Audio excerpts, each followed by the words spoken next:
noneho bya bintu bya Titi na Nyambo bahereye kera bazinzika bimaze iminsi bicaracara ku mbuga nkoranyambaga, Mitutu yaje akavuga akarira kikunengura n'abandi benshi bakabitangaho urugero. Gaca no kanyu rwose murakabije. Ngo baba bamaze guterana amashoti ngo dore ko ibya Besto na Besti byose byavuye ngo n'urukundo bari bafitanye bose bacanye uwaka cyangwa batandukanye. Nta mugore uzabona uteye nk'uko ubishaka ufite imico nk'iyo ushaka n'uzibyarira zananira uwo bazabana. Ndashaka kubabwira ko ubu ngubu nabonye undi mu Besto. Urambwiye ngo ntunshaka. Get out of my life. None se nuze kiza wabuguma aho hantu ukora iki? Uru rukundo rwa Besto na Besti ni urukundo rwamaze igihe kinini cyane rugitangira rutavugwaho rumwe n'abantu bagiye batandukanye. Uranze cyane yuko Titi yari akiva amageragere muri gereza rwose afite ibibazo byinshi bigiye bitandukanye, Nyamba akamwakira mbese tukagira ngo ni udukino dusanzwe naho kumbi ngo byari urukundo. ejo bundi baramfunze ngo nakoze igikorwa cy'urukozasoni. Njye nasomye umuntu ku ikariso. Abantu benshi bakagenda babidusetingamo batubwira yuko ngo ari Besto na Besti, ibintu tukabyakira gutyo tukagira ngo ni utuntu bari kwikinira dusanzwe nk'uko Nyamba akina filime. Ibyo mwabonye 2024 ni bike cyane, mugiye kubona ibindi birenze 2025. Ngo naho kumbe ni urukundo bikubitiraga mu ibanga n'amawuncenshi agiye atandukanye, ibintu tukagira ngo ni ibintu biri aho ngaho by'udukino nk'uko bakina udufilime dusanzwe. Naho ngo iby'urukundo byari byarabanye inkoyo, mbega bameze nabi, umwana aryo ndi hakava ugafata itayi mu gashyira kwibere. Sibyo ko nkibere. Ariko abantu benshi bagiye batandukanye bakajya bavuga urukundo rwa Nyambo na Titi. Titi udafite ikintu. Yego ariko uko byagiye bigenda gake Titi yagiye yiyubaka kuri platform ya Nyambo, ndetse aramwubaka gake Titi aragenda arazuka umuntu. Nyuma yo kuba umuntu ngo baje gukora icyo bita urukundo bakabeshya abantu ko bari gukina utuntu turi aho ngaho dusanzwe two kwishimisha ngo ni Besto na Besti ngo barimo barashimishanya, ariko tukaza kuzura nyuma ruko ari ibintu bijyanye n'urukundo, hanyuma hakaza gushya hagatokombera, none abana bakagenda bakenjoyinga urukundo kakava. uyu mwana dore yuko bamaraga ngo igihe kinini bakiri kumwe rwose ngo n'amawuncenshi ngo sita z'ijoro mu masaa 8 saa 9 ngo babaga bari kumwe, ngo amawuncenshi ruhana inkoyo yo nta wamenya. Ariko abantu bakaba bagiye bakomeza kwibaza ati suyu Titi ugiye kwiyubakana cyangwa gukundana n'umukobwa wagezeyo bizatanga iki, cyangwa n'ubufasha busanzwe.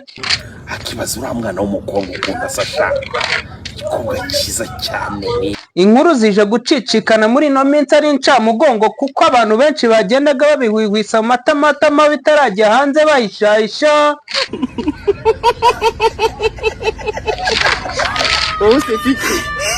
Bakavuga yuko ngo Nyambo na Titi bashobora kuba baratandukanye kubera yuko ngo Nyambo hari utuntu tw'utugeso ngo yari afite two gusanga ibindi bisaza bifite ku mufungo. God have mercy upon us.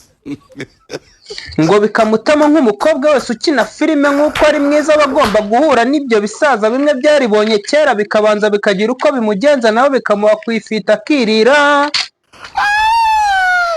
Waho ngaho akaba ariho Titi yaje kugwa rwose ngo yajya abwira Nyambo ngo ahindure utwo tuntu tw'utugeso tumeze gutyo, Nyambo bikamubana urucabana rwose akareba akabona ibyo bisaza ntiyabivirira, agomba kubikamuramo uwo mufunga agakomeza akiryohera.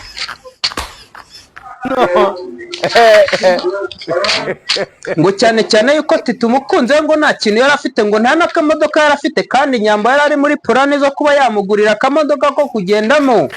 Ibintu bikomeza kuba urucabana n'urucantege.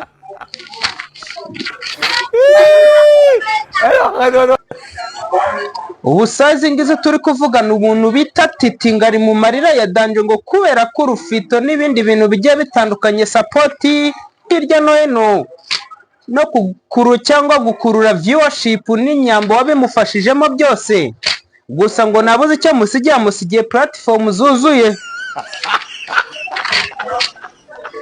Iyi mikino y'aba bahungu n'abakobwa se cyangwa abana bakina ibintu by'ababesto bisa n'ibintu utamenya ubwoko bwabyo ngo bari kujijisha bakorera n'ibiceri.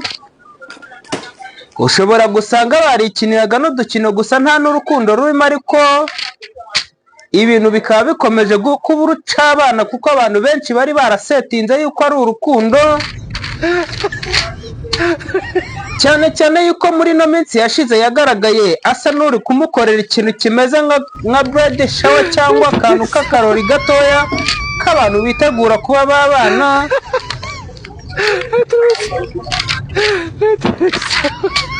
Ibya Nyambo na Titi bikomeza kugorana, noneho byaje kubera akasamutwe ngo nuko Nyambo yamaze kuba yagaragaza besto wa kabiri, noneho ngo ugiye gusimbura ka Titi akaba yakora akazi kose Titi yakoraga. I wonder. Nakaga umuhungu wacu akabajugunywa ibishanga, ibintu bikaba bikomeje kugorana, bikarangira Nyambo utugeso twa ngo yari afite turi gucicikana muri ino minsi ngo yari yaranze guhindura kuko yaje gusaba imbabazi nyinshi cyane Titi ngo akamwangira, bikaba ibindi bibaye akasamutwe. Ukuntu bimeze rero ntago ari ibihuha cyangwa ntago ari inkuru mbarirano, inkuru iri kuri ino mihanda nuko Titi na Nyambo bamaze gushwana, bamaze gutandukana. Ni ibintu bibabaje, nta nubwo ari ibintu byiza, ntago ari ibintu umuntu yakishimira, ni ibintu biteye inkeke, ahubwo ibintu biteye inkeke kuba bari bamaze gukundana igihe nka kiriya. Mana Nyagasani, ibintu by'urukundo ni isereri. Bari bamaze gukundana igihe kinini bitegura ibintu byinshi kuko bari baramaze, Nyambo yari yaramaze kwerekana Titi, na Titi ndakeka yari yaramwerekanye byararangiye, ubona yuko nyine ari ibintu bishimishije, ari story ndende, ari story nawe abantu benshi babigiragaho kabisa. Niba ari ubucuruzi ubwo ngubwo ibintu ubwo ngubwo, Mana Nyagasani, ibintu by'inkundo noneho muri iki gihe birimo biratanga ingero mbi, biratanga isura mbi, noneho ibintu birahindutse birapfapfanye. Ese ubu Titi na Nyambo ubu bimaze kugaragara yuko couple nyinshi zo muri social media noneho kuri ubu ngubu abantu bamaze gukonfirma yuko zikora ibiki n'ibiki, zikaryoshya zikamera neza, ariko ntizijya zibana. Ikibazo gikomeye cyane. Duhereye kuri Juno na Ariel Ways ntibigeze babana, ni ibintu byarangiye aho.